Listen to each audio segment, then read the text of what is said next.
کہ نوجوانوں سے گزارش ہے کہ تبصرہ نہ کیا کریں، کیونکہ گواہ موجود ہے، بات ادھوری جب بہت سارے لوگ کرنے لگ جائیں تو بات کا رخ خراب ہو جاتا ہے، تو کہیں آپ بات کے رخ کو خراب کرنے والوں میں نہ شامل ہو جائیے گا، ٹھیک ہے؟ تو ایک گواہ ہے، تو نیکو اس کو کہتے ہیں، پاکستانی ہے، تو وہ اس وقت تربوز کا وہ ٹرک اتار کے تو واپس آ رہے ہیں، تو وہ گواہی بھی ہمارے پاس موجود ہے۔ جب ان بچوں نے متفقہ فیصلہ کر کے میرے ذمہ یہ لگایا کہ جاوید صاحب برائے مہربانی قاتلوں کو پکڑنا ہے، تو پھر انشاءاللہ پکڑیں گے۔ پہلا تو مقصد یہ ہے کہ وہ بدنصیب جو بھی ہے، شیراز صفدر کو اس نے قتل کیا، تو اس کو ہم نے پکڑنا ہے، تو انشاءاللہ پکڑیں گے۔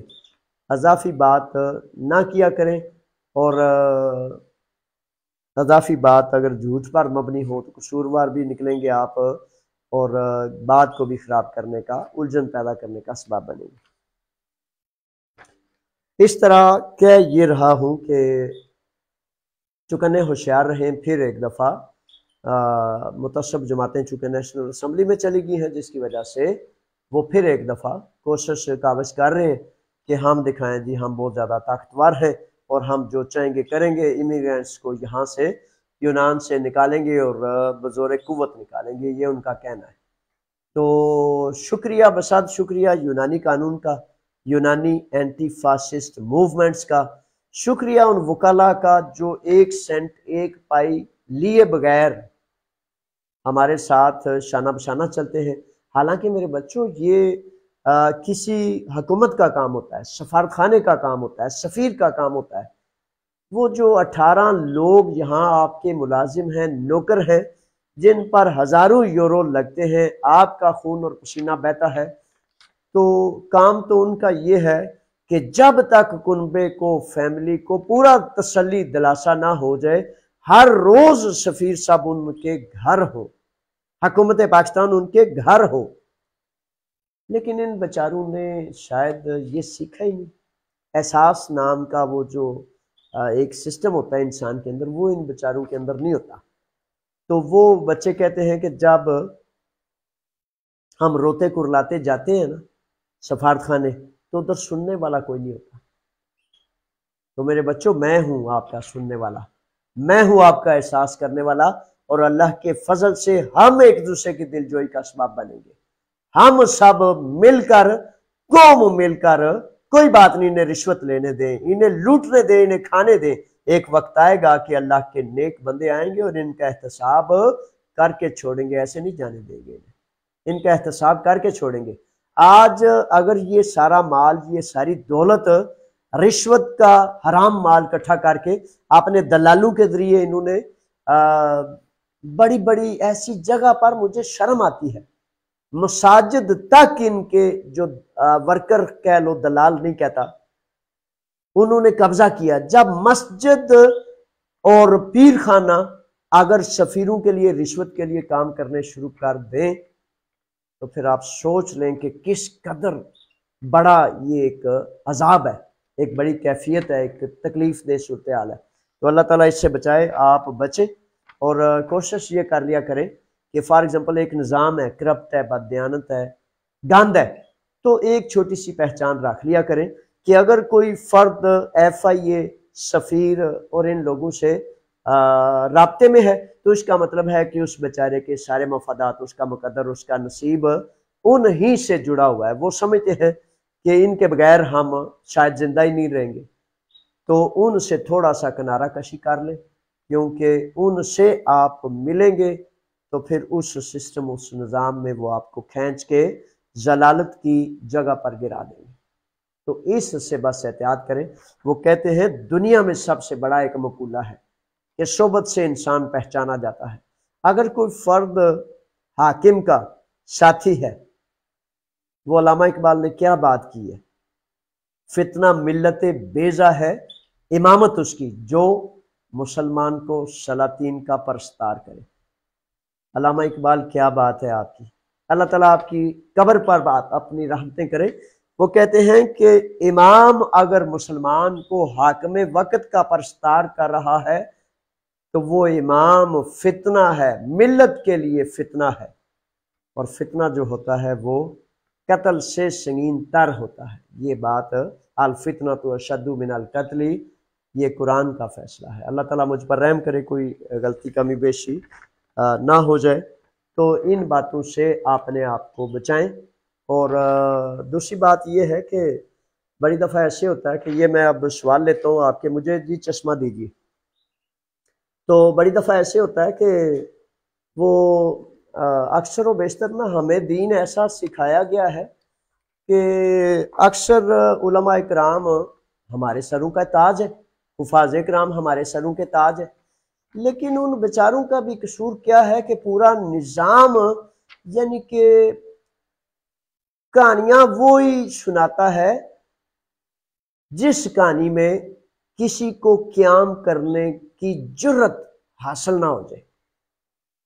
اب فار ایگزامپل کہاں لے جائیں یہ فکرہ کہ جس فکرے میں کہا گیا ہے کہ ظالم حکمران کے سامنے کلمہ حق بیان کرنا سب سے بڑا جہاد ہے، جہاد اکبر ہے۔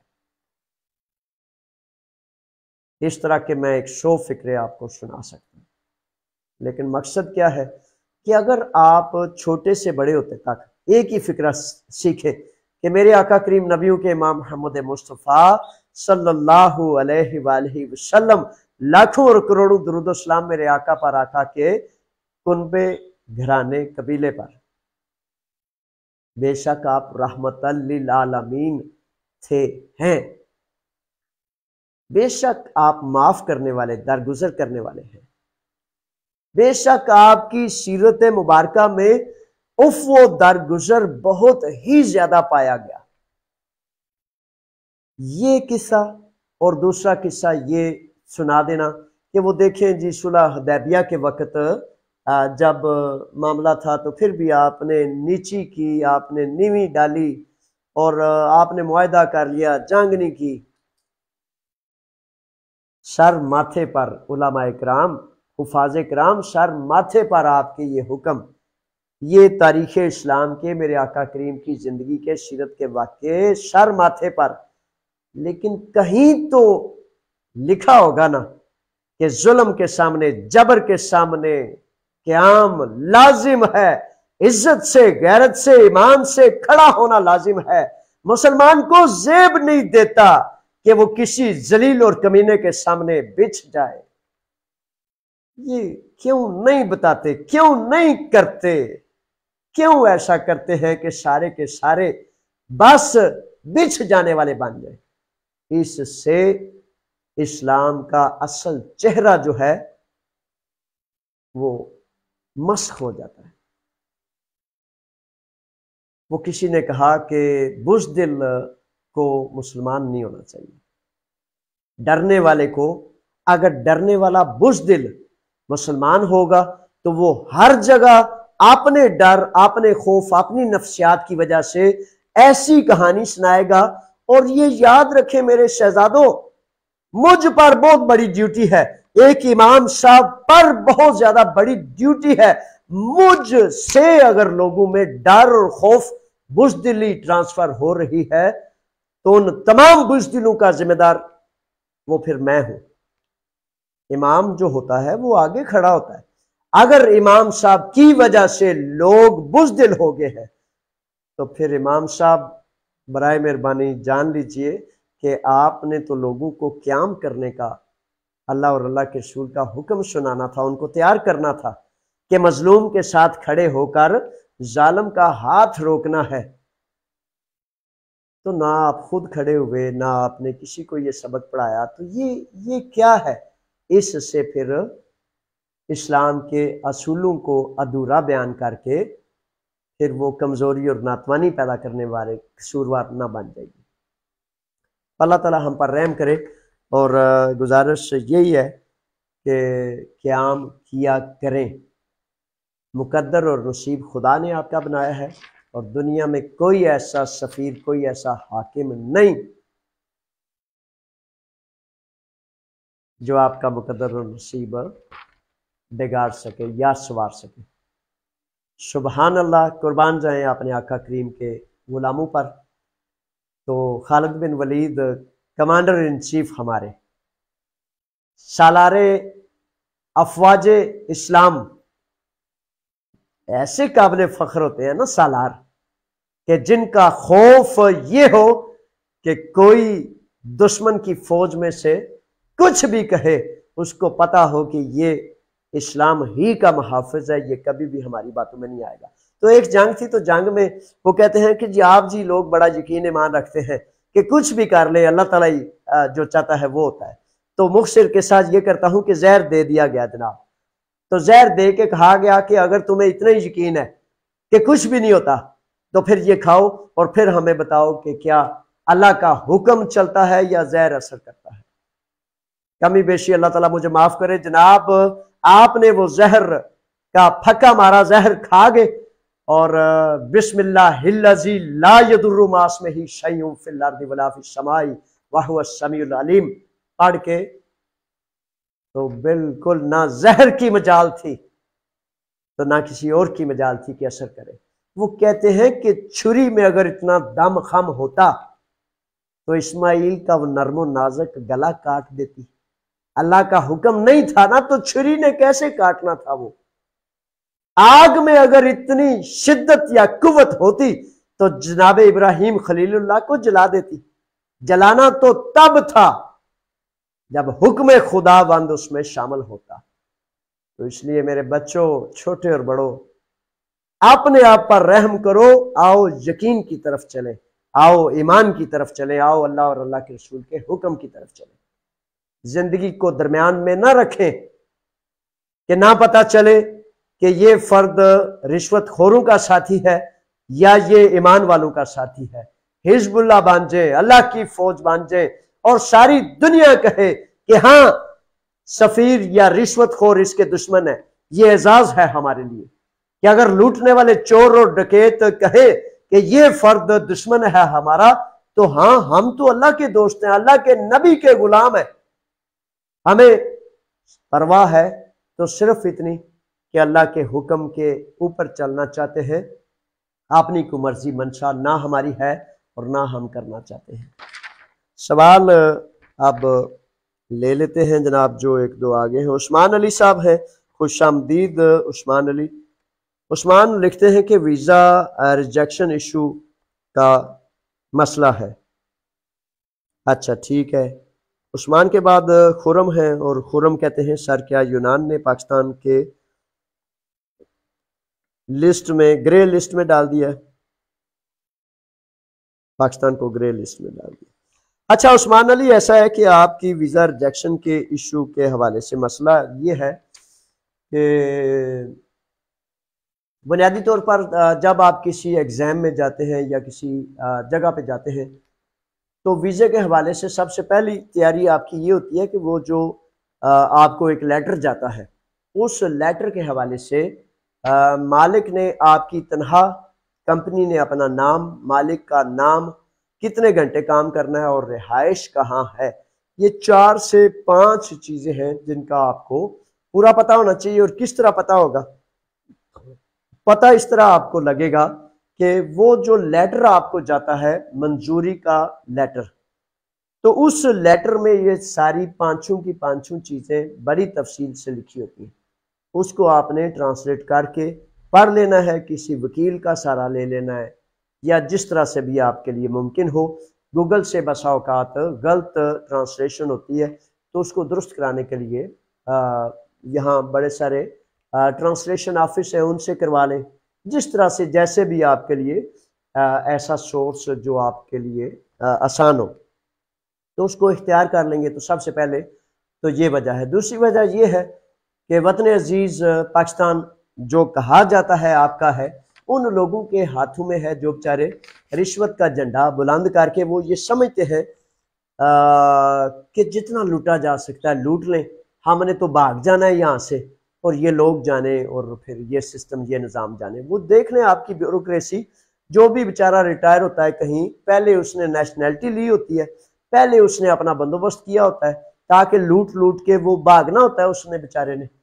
چھوٹا افسر ہو، بڑا ہو، چپڑاسی ہو، کانا ہو، گنجا ہو، ایک ہی سلسلے میں وہ بیچارے تیاری اور یہ کچھ سلسلہ آج 1 2 4 سال سے نہیں، یہ تقریباً 40 50 سال سے مسلسل یہی سلسلہ چل رہا ہے۔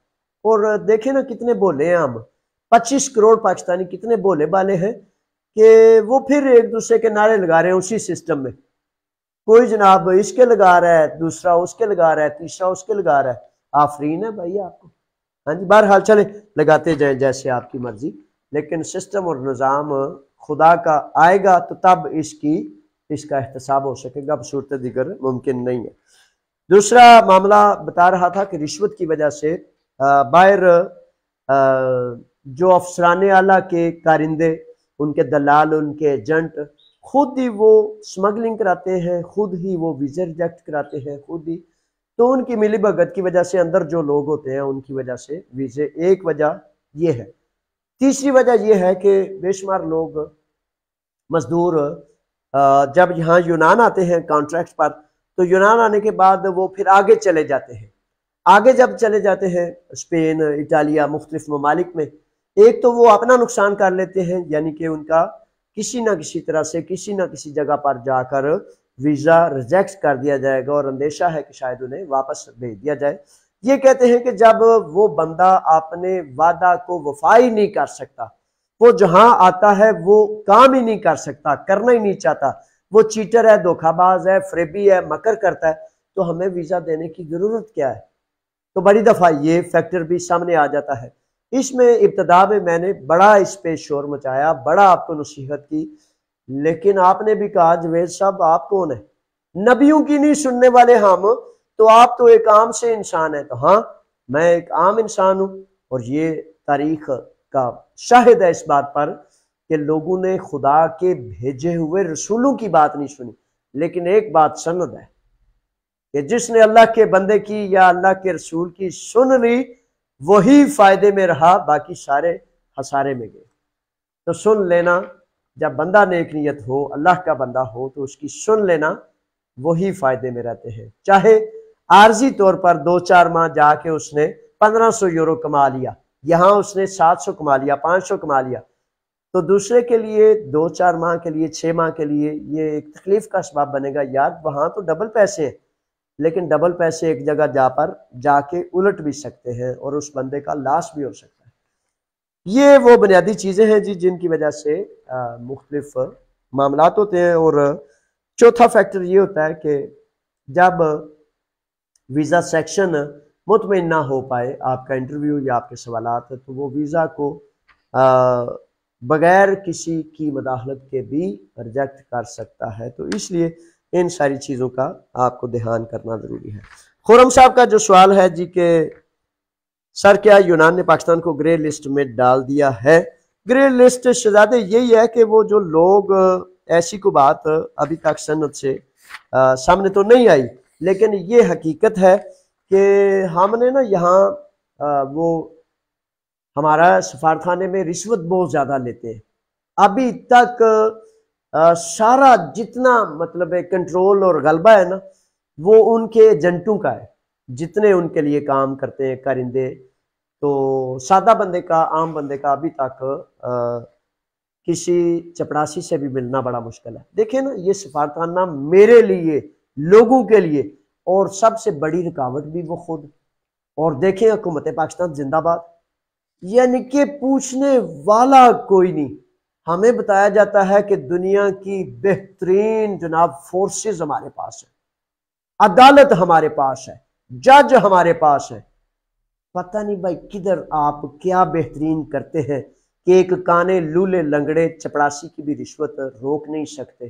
بندہ مسکین، غریب، مظلوم روتا کرلاتا رہتا ہے، کبھی آپ نے پوچھا بھی نہیں۔ سفیر صاحب دن کو آئیں، رات کو جائیں، ایک کو نہ ملے، کسی کو نہ ملے، رشوت روزانہ چلتی رہے، ایک نے بھی نہیں سننا۔ لوگ سفارت خانے جاتے ہوئے ڈرتے گھبراتے ہیں کہ انہوں نے سننی تو ہے نہیں۔ یہ وہ باتیں ہیں جس کی وجہ سے پھر وہ حکومتیں جو ہوتی ہیں دوسری، وہ سمجھتے ہیں کہ بھائی اگر حکمران اس قدر کرپٹ ہے تو لوگ اور عوام اس سسٹم اور اس نظام میں بھی کرپٹ ہوں گی۔ اور حکومت پاکستان سے یونان کے تعلقات اس وجہ سے بالکل اچھے نہیں کیونکہ سفیر جو ہوتا ہے نا وہ قوموں کا چہرہ مورا ہوتا ہے، تو چہرے مورے اگر ایسے ہوں گے تو تعلق واسطہ کیسے ایک بہتر استوار ہو سکتا ہے؟ یہ میرا خیال ہے، یہ وجوہات۔ اچھا جی، بدر یعقوب صاحب ہیں، میں منی دی کیمپ سے ہوں، کوئی کیمپ والوں کے لیے قانون ہے؟ کیمپ والوں کے لیے قانون، بدر یعقوب صاحب اللہ تعالیٰ آپ کو آزادی نصیب کرے سب کو، کورنتھو سے لے کر مینیدی سے لے کر دراما کوس، سارے نوجوانوں کو اللہ تعالیٰ آزادی نصیب فرمائے۔ اس سلسلے میں تقریباً 4 ماہ قبل سیکرٹری خارجہ پاکستان سے تشریف لائے تھے، تو اس بیچارے نے پھر یہاں معاہدہ کر دیا کہ پاکستانیوں کو پکڑ کر واپس بھیج دیا جائے، جس کی وجہ سے اگر آپ کیمپوں کی کیفیت دیکھیں گے تو کیمپوں کی کیفیت میں تقریباً 70 سے 80% صرف پاکستانی ہیں، باقی قوموں کے افراد صرف مرلا کے سارے مکس کر کے بھی اکٹھے کیے جائیں تو 30% ہوں گے۔ تو اس کی وجہ غور آپ کریں گے تو وہ معاہدہ ہے جو آپ کے سفیروں نے، آپ کی حکومت نے کیا ہے۔ ان بیچاروں کو اس بات کا احساس نہیں کہ آپ کس طرح آئے اور آپ نے کیا کیا، انہوں نے دیکھنا ہے کہ ان کی رشوت کیسے محفوظ رہ سکتی ہے۔ تو معذرت سے، اچھا اس میں قانون تو وہی ہے کہ بھائی ان کو ڈپورٹ کیا جائے اور میکسیمم سزا 18 ماہ تک ان کو باندھ رکھا جائے۔ اب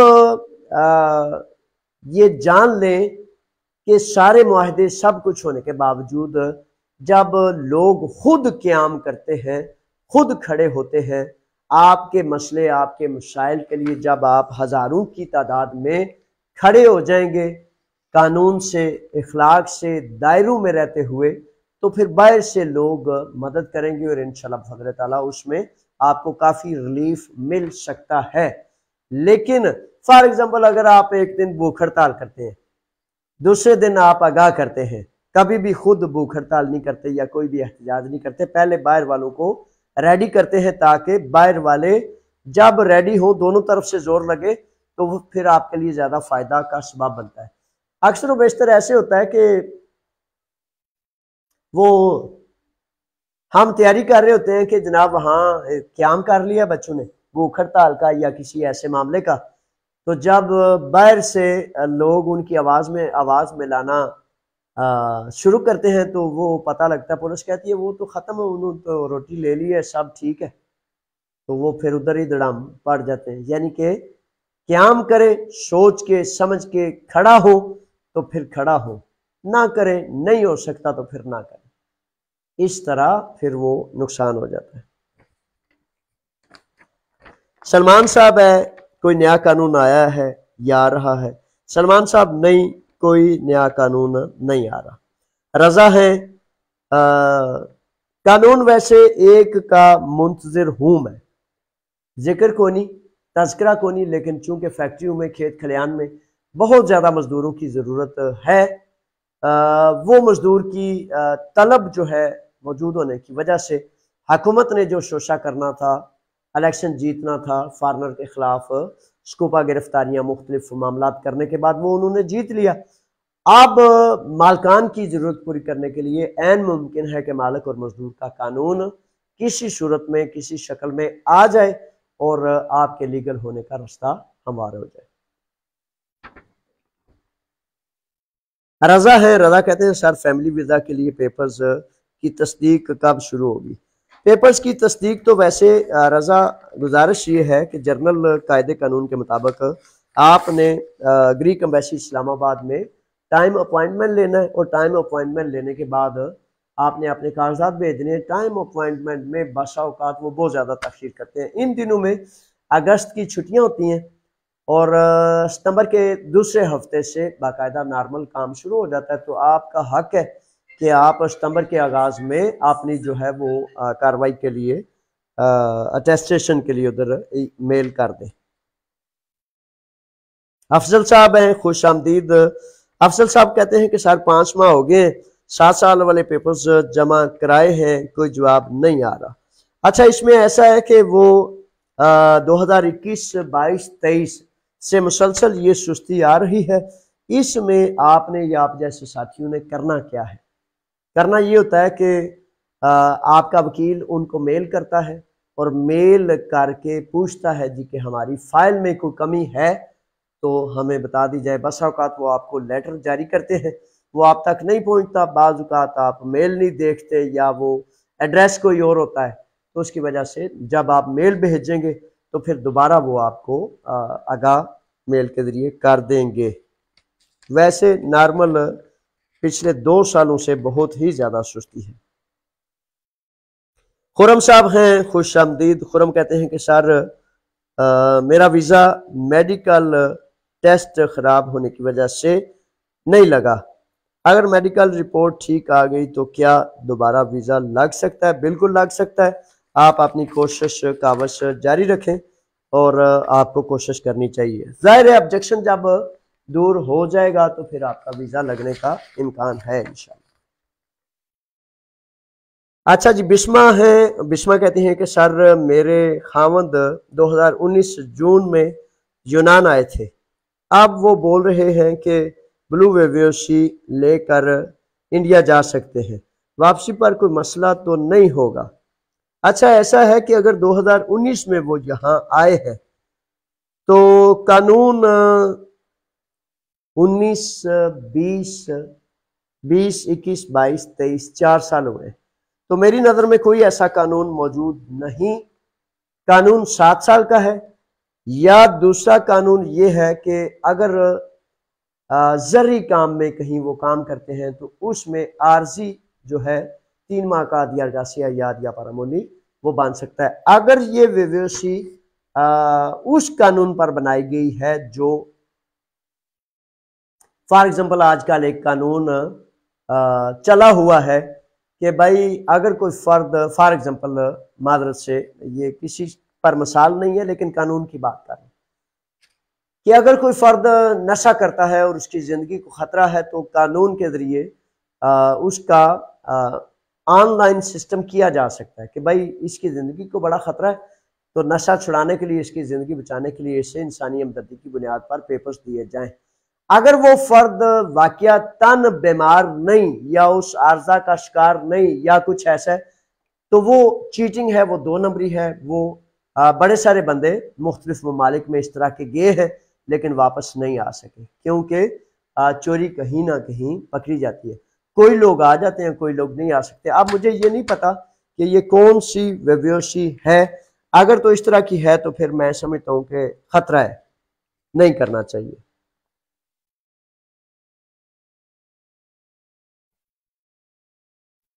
اچھا جی، ہاشم صاحب ہیں اور کہتے ہیں کہ سر سنا ہے کہ آپ مالک مزدور کو 1 سال کا عادیہ پارامونی بنوا کے دے سکتا ہے، اس کے بارے میں کچھ بتائیں. اچھا ابھی جو ہے اس سلسلے میں واضح معاملات نہیں ہیں. ابھی تک عادیہ ارگاسیہ کی مدت میعاد 3 ماہ ہے اور ابھی نہیں ایسا کوئی معاملہ. اچھا اس میں پھر دوبارہ کہوں گا کہ کچھ آپ کے اپنے بھائی ایسے بہترین دھوکہ باز بچے جو آپ کے چچا زاد بھی ہو سکتے ہیں، آپ کے دوست بھی، آپ کا بیسٹ فرینڈ بھی ہو سکتا ہے، تو مالک اور مزدور کی بنیاد پر آپ کے مالک سے لیٹر لے کر وہ کوڑے کے ڈبے میں پھینک دیتے ہیں اور خود سے آن لائن وہ جو چیٹنگ کا 2 نمبری کا سلسلہ ہے اس کے ذریعے وہ بنا کر آپ کو دے دیتے ہیں اور آپ یہ سمجھتے ہیں کہ مالک اور مزدور کی بنیاد پر یہ میرے پیپرز بن گئے ہیں، جبکہ قانون اسی بات کی کسی طرح تصدیق نہیں کرتا. اچھا جی، ملک عثمان ہیں، 5 سال والے قانون کا کچھ بتائیں. 5 سال والا قانون 5 سال کی بنیاد پر کوئی ایسا قانون نہیں جس پر پیپرز بن سکتے ہوں. اچھا اس سے بعد سوال ہے سر مجھے یونان اسائلم پروٹیکشن پیپر ملا ہے، پاکستان جا سکتا ہوں؟ اچھا اگر اسائلم کی بنیاد بیماری ہو، انسانی ہمدردی ہو تو اس پر ریفیوجی نہیں ڈکلیئر ہوتا. تو جو اگر آپ کو کارڈ ملا ہے اس پر اگر ریفیوجی ڈکلیئر کر دیا گیا ہے جس میں اگر آپ نے یہ کہا ہو کہ مجھے میرے ملک میں میری زندگی کو خطرہ ہے یا میری جان کو خطرہ ہے تو پھر آپ نہیں جا سکتے کیونکہ آپ نے اپنے انٹرویو میں یہ کہا ہے کہ میں خطرے میں ہوں تو مجھے تحفظ دیا جائے. اس صورت میں ایسے ہے کہ یہ فائنل فیصلہ آپ کا جو ریفیوجی یا انسانی ہمدردی کا کارڈ ہے، آپ کو جو اسائلم ملی ہے اس پر لکھا ہوگا، اس کے بعد آپ اس پر فیصلہ لے دے سکتے ہیں۔ سعید ہیں اور سعید کہتے ہیں کہ میں نے پہلا کارڈ سپارتیس سے لیا تھا، اب کارڈ رینیول کا ٹائم آ گیا ہے، لیکن اب وہ مستقل طور پر کورنتھو منتقل ہو گیا ہے، اب اسے کیا کرنا چاہیے؟ اچھا، اگر مستقل طور پر پچھلے اینسیماز وغیرہ کام سارا شو کر رہا ہے آپ کا گھر، تو پھر کورنتھو ہی جمع کرائیں۔ جہاں آپ مستقل بنیادوں پر رہ رہے ہیں پھر وہاں ہی آپ کو چاہیے کہ آپ اپنے پیپرز جمع کرائیں۔ بلال صاحب ہیں، بلال کہتے ہیں سر جی میں نے الفا پیریفیریا میں پیپرز جمع کرائے ہوئے ہیں، 18 ماہ ہو گئے ہیں، ابھی تک کوئی جواب نہیں آیا۔ بلال بڑی سستی اور کاہلی سے کام کر رہے ہیں اور پچھلے 2-2.5 سال سے ایسا ہی ہے، میل بھیجیں تاکہ وہ آپ کو آگاہ کریں کہ اس کی کیا وجہ ہے۔ اسد ہیں، اسد کہتے ہیں کہ سر میں ویزے پر یونان آیا ہوں، میرے پاس 1 سال کا کارڈ ہے، اب یہ رینیو یونان سے ہوگا یا پاکستان جانا پڑے گا؟ میرے وکیل نے بولا ہے کہ آپ پاکستان جاؤ لیکن ویزا نیو لے کر امبیسی اسلام آباد سے ویزا لگوا کر کارڈ لیں اور پھر واپس آ سکتے ہیں۔ اچھا، میری رائے میں ایسا ہے کہ نوجوان، یہ بڑے سارے نوجوانوں کا سوال ہو سکتا ہے کہ ویزے پر آئے اور کیسے اب دوبارہ کیا ویزا اس کو پاکستان جا کر لینا پڑے گا؟ اگر کسی وکیل نے یہ کہا ہے تو میں اس سے اتفاق نہیں کرتا۔ فار ایگزامپل، آپ کے آتے ہی ٹیکسز جاری ہو گئے، آپ کا کام شو ہو گیا، قانون یہ کہتا ہے، میں نے جو پڑھا ہے کہ فار ایگزامپل 6 ماہ کے بعد اس مالک سے آپ کا کام پورا ہو گیا یا اس کا سیزنل ورک یا جاب آپ کا پورا ہو گیا، تو اس کے بعد آپ نئے مالک سے کانٹریکٹ کریں گے، جب آپ نئی جگہ پر کام شروع کریں گے تو وہ ایک نیا کانٹریکٹ ہوگا۔ جب آپ کے پاس نیا مالک، نئی جاب، نیا کانٹریکٹ ہوگا تو اس کا مسئلہ ہے کہ پھر پیریفیریا یعنی کہ ضلعی یونٹ آپ کے وہ پیپر رینیو کرے گا۔ یہاں یہ کوشش کرنی چاہیے، اگر کوئی چارہ نہ آئے تو اب میں سارے کیس آپ کے کو نہیں جانتا، ہر ایک کا علیحدہ کیس ہوتا ہے، تو میری رائے میں آپ کو نئی جگہ پر کام کر کے یا اسی مالک کے پاس کام کر رہے ہیں تو تب بھی پیریفیریا میں اپنے پیپرز رینیو کرانے کے لیے اپلیکیشن لازم کرنی چاہیے۔ 3 سے 4 ماہ قبل میرے بچوں سن لیں، جتنے بھی نئے بچے آئے ہیں، پرانے ہیں، سب اپنے پیپر ختم ہونے سے 3 سے 4 ماہ کم از کم قبل ضرور رینیول کے لیے اپنے وکلاء تک پہنچ جایا کریں، آخری وقت پر نہ چھوڑا کریں۔ چودھری غلام قادر صاحب ہیں اور کہتے ہیں کہ سر الفا دیو امتحان کب ہو رہے ہیں؟ الفا دیو کے امتحانات ابھی تک اناؤنس نہیں ہوئے، لیکن اکتوبر نومبر میں ہو جاتے ہیں اور ہونے کی توقع ہے۔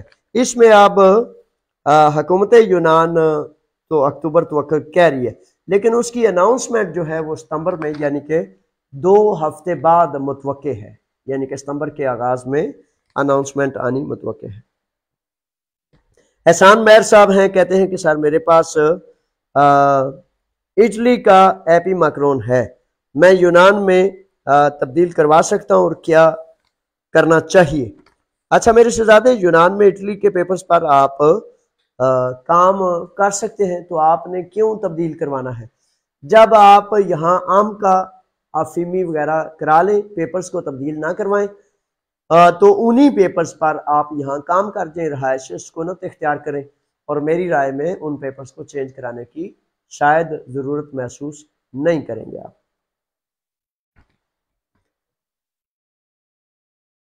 ملک اوان صاحب لکھتے ہیں کہ میں گریک پاسپورٹ لے سکتا ہوں، اس کی کیا شرائط ہے؟ میرے شہزادے، گریک پاسپورٹ ہر وہ فرد لے سکتا ہے جو 7 سال سے زائد مسلسل لیگل رہا ہو اور اس کے پاس مطلوبہ چیزیں موجود ہوں۔ اگر مسلسل 7 سال سے آپ لیگل ہیں تو آپ نے بلدیہ میں جائیں گے، دیمو میں جائیں گے، اور ویسے تو آج کل انٹرنیٹ گوگل کا سسٹم ہے، نیٹ کا سسٹم ہے، اس کے ذریعے ہی اپلیکیشن کرنی ہوتی ہے۔ اور گریک پاسپورٹ کے لیے آپ سب جتنے بھی خواہش مند ساتھی ہیں، دوست ہیں، پلاتیا کومودورو میں جہاں سیڑھیاں ہیں، ایتھن میں پلاتیا کومودورو میں سیڑھیوں کی بیک سائڈ پر جنریشن 2 کا آفس ہے، جو اس میں رضاکارانہ مدد کرتے ہیں، معاونت کرتے ہیں۔ کافی لمبا پروسیس ہے، لیکن فار ایگزامپل انہوں نے افرولوگی کی ڈیلوسی بھی رکھی ہے کہ کسی کے پاس اگر سالانہ ٹیکس کی ڈیلوسی 9,000 یورو سے کم ہے، 9,500 یورو بھی تھی، 9,100 بھی تھی، اس طرح تو کم ہے تو وہ نہیں کر سکتا۔ لیگل پرمٹ مسلسل 7 سال بغیر کسی گیپ کے ہونا چاہیے۔ اس طرح گریک امتحانات A2 کے ایگزام بھی ہونے چاہیے، اور نیشنلٹی کا انٹرویو وغیرہ، یہ کافی ساری ایک لمبی لسٹ ہے۔ تو پہلی شرط اگر آپ پوری کر لیتے ہیں تو پھر آپ کو چاہیے کہ آپ نیٹ پر یا آپ جنریشن 2 کے آفس جائیں، تاکہ آپ کی مکمل رہنمائی کے لیے وہ ایک باقاعدہ ادارہ موجود ہے، فری آف کاسٹ ہے۔ شادی ہیں اور لکھتے ہیں سر آپ نے شیراز بٹ کے قتل کے متعلق کوئی بات نہیں کی۔ میں نے شیراز بٹ صاحب کے قتل کے حوالے سے نا پوری تفصیل سے پروگرام کے آغاز میں سب سے زیادہ بات کی ہے۔ اگر آپ پروگرام کے آغاز کو سنیں گے تو انشاءاللہ ایک اتنے بھرپور نوجوان بچے کا قتل ہو گیا، اور ہم سب بہت زیادہ افسردہ ہیں، تو کیسے ہو سکتا ہے کہ اس کی بات نہ کی جائے؟ کی ہے جی بات۔ اچھا جی، بلال ارشد صاحب ہیں، اور بلال ارشد صاحب کہتے ہیں کہ بھائی مجھے 6 ماہ ہو گئے ہیں، زرعی ویزے پر بی کیٹیگری ہے، کارڈ مل جائے گا؟ کارڈ کا پروسیس میرے شہزادے اگر آپ ویزا پر آئے ہیں تو ضرور ملے گا، کیوں نہیں ملے گا؟ لیکن اس کے لیے آپ نے وہ جو تمام بنیادی شرائط ہیں، یعنی کہ سب سے پہلے پیریفیریا میں پیپرز جمع کرائے جاتے ہیں، اس کے بعد آپ نے ٹیکسز افیمی عام کا عامہ بنایا جاتا ہے، اس کے بعد آپ کے ٹیکسز جاری ہوتے ہیں، اور اس طرح پھر آپ کی رینیول کے لیے جب وہ کارڈ آپ نے پیپر سبمٹ کر دیا تو وہ آئے گا انشاءاللہ، کیوں نہیں آئے گا؟ سبغت حسین ہے اور لکھتے ہیں ایوم ایک ویب سائٹ ہے جو پیپرز بنوا کر دیتے ہیں، کیا یہ حقیقی ہے؟ اچھا میرے بچوں، یہ جو پیپر بنوا کر دیتے ہیں 1 کروڑ مرتبہ کہہ چکا ہوں کہ اگر ٹھیک درست جائز پیپر بننے ہوتے تو ہر وکیل بنا کے دیتا، صرف ایک ادارہ کیوں بنا کے دیتا؟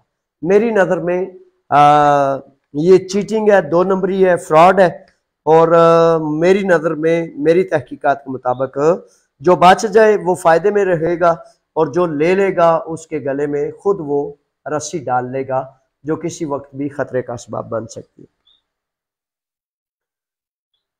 سوال آیا ہے کہ میں پہلے یونان 2 سال پہلے IOM کی ٹکٹ لے کر آیا تھا، اب میرا مالک مجھے ویزا بھیج رہا ہے، کیا ویزا لگ جائے گا؟ آپ کوشش کرنا میرے شہزادے، آپ کا حق ہے اور ضرور کرنی چاہیے۔ بے شمار بچے IOM سے ٹکٹ لے کر گئے تھے اور پھر دوبارہ ان کو ویزا مل گیا تھا، لیکن پچھلے یہ 2-3 ماہ سے نا ویزے ریجیکشن کی تعداد بہت زیادہ رہی ہے۔ اللہ تعالیٰ آپ کے لیے آسانی کرے۔ اکرم صاحب ہیں، لکھتے ہیں کہ سر میرے پاس 2006 والے کاغذ ہیں، واٹس ایپ نمبر بھیج دیں۔ شہزادے واٹس ایپ نمبر وہی ہے 694300 6943003600، لیکن یہ یاد رکھیں کہ واٹس ایپ نمبر یہ کشتی حادثہ کے حوالے سے ہی میں نے بنایا تھا، اور دن میں ایک دن یا دوسرے دن صرف میسج دیکھ سکتا ہوں، ٹھیک ہے؟ اور جب ایک دن یا دوسرے دن دیکھتا ہوں تو جو جواب بن پڑتے ہیں وہ میں کرتا ہوں، اور کال میں نہیں پک کر سکتا اس پر۔ اچھا جی، سرفراز صاحب ہیں، کہتے ہیں کہ سر نئی حکومت کیا پیپرز کے رینیو کا پروسیس جلدی کر دیں گے؟ کوئی یہ حکومت تیاری کر رہی ہے؟ شہزادے یہ وہی حکومت ہے جس نے پیپرز کو سست کیا ہے اور امیگرنٹ کے خلاف ہیں یہ، تو ان کے حوالے سے تو کوئی ایسی بات نظر نہیں آتی، لیکن جیسے جرمن اور مختلف ممالک ان کا کمپیوٹر ڈیٹا اپڈیٹ کروا رہے ہیں، تو اگر وہ ہو جاتا ہے تو اس میں پھر امکان ہے کہ شاید جلدی ہو جائے گا۔ راشد صاحب ہیں، راشد کہتے ہیں سر ویزا ریشو کتنی ہے اس وقت؟ راشد صاحب اس وقت ویزا ریشو جو ہے وہ کم ہی ہے، ٹھیک ہے، اور ابھی تک ویزے کافی تعداد میں نہیں لگ رہے، ریجیکشن زیادہ آتی رہی ہے۔ یہ لیں جی، اب تک یہ آپ کے جو سوال آئے میں نے ان کے جوابات دیے، اور پھر ایک دفعہ دعا کرتا ہوں کہ مالک ہمیں آپ نے نیک اور صالحین بندوں کی صف میں شامل فرماتا کہ ہم چونکہ بڑی اشد ضرورت ہے کہ ایک دوسرے کا احساس کریں اور تیرے حکم کا پرچم سر بلند کریں۔ آخر میں آپ کو سلام اور دعائیں کہنے سے پہلے تجمل شاہ بخاری صاحب کو بہت بہت زیادہ مبارکباد پیش کرتا ہوں، دعائیں کہتا ہوں کہ تجمل شاہ بخاری صاحب آج عمرہ سے واپس آئے ہیں، اور ان کے اعزاز میں ایک بہت اچھی بات یہ ہے کہ دوران عمرہ ان کا نکاح بھی ہوا ہے، اور دعا کرتے ہیں کہ مالک کریم دونوں کو اس جوڑے کو آپس میں اس طرح بنا جس طرح تیرا اور تیرے رسول کا حکم ہے، تاکہ نیکی میں ایک دوسرے کے ساتھی بن جائیں، خیر میں، خوشی میں، تاکہ ایک دوسرے کے لیے خوشیوں کا سبب بن جائیں۔ بڑی مہربانی، بہت زیادہ شکریہ۔ جس کو اچھائی کی توفیق ہو تو وہ اچھائی کرنے سے رکا نہ کرے، ہیزیٹیٹ نہ ہوا کرے۔ آخری گزارش، آخری بات یہ ہے کہ یہ فکرہ کہنا چھوڑ دیں کہ میں کیا کر سکتا ہوں۔ آپ بہت کچھ کر سکتے ہیں، اور میں گارنٹی اور ضمانت سے دیتا ہوں۔ وہ کہتے ہیں نا کہ بڑے سارے لوگ جی کیا کریں، وہ حاکم وقتی اچھا نہیں، یہ نہیں، بھائی اس کو بیچارے کو اس کے حال پہ چھوڑ دو۔ آپ جب 25 کروڑ میں سے آدھوں میں سے آدھے بھی قیام کریں گے تو انشاءاللہ دکھی کا، مظلوم کا دکھ آپ اپنے مضبوط کندھوں پر اٹھا سکتے ہیں، اور اللہ آپ سے کام لے سکتا ہے۔ یہ فکرہ نہ کہا کریں جی میں کیا کر سکتا ہوں۔ یہ فکرہ مردوں کو، عورتوں کو، اللہ کے بندوں کو زیب دیتا ہے کہ وہ کہیں کہ میں کروں گا اور انشاءاللہ کر کے دکھاؤں گا۔ اللہ کی امان میں پاکستان زندہ باد ہے، پائندہ باد ہے، آپ زندہ باد ہیں۔ میرا سلام اور دعائیں قبول کریں۔ السلام علیکم۔